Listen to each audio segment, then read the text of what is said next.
Vinterraps ultimo april. Vi nærmer os jo blomstringstidspunkt, som vi kan se her indtrykket på de fleste marker i øjeblikket. Det betyder jo, at insekterne stadig er i fokus. Det er glimmerbøsser, det er bladribesnudebiller, vi har fokus på, og nu begynder de almindelige snudebiller også at trænge på. Vær opmærksom på, at uagtet at planten er ved at så småt at være i blomst, jamen så hold øje med sideskuddene hernede. Det er ofte i de lidt lavsidende skud, at vi faktisk har glimmerbøsserne siddende.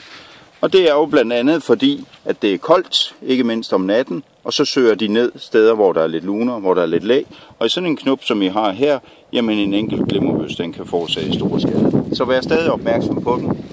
Vi kører med midlerne Plenum eller Biscaya på nuværende tidspunkt, og vi vil gerne stadig have, at der er lidt fokus på bladribesnudebiller og øvrige snudebiller, så vær opmærksom på behovet for eventuelt tilsæt almindelig gammeldags pyrtryd. Hvis I kører nu i en fase, hvor det er for tidligt efter vores mening til en afsluttende svampebehandling, jamen så ruller vi jo altså ud og supplerer eller splitter den svampebehandling.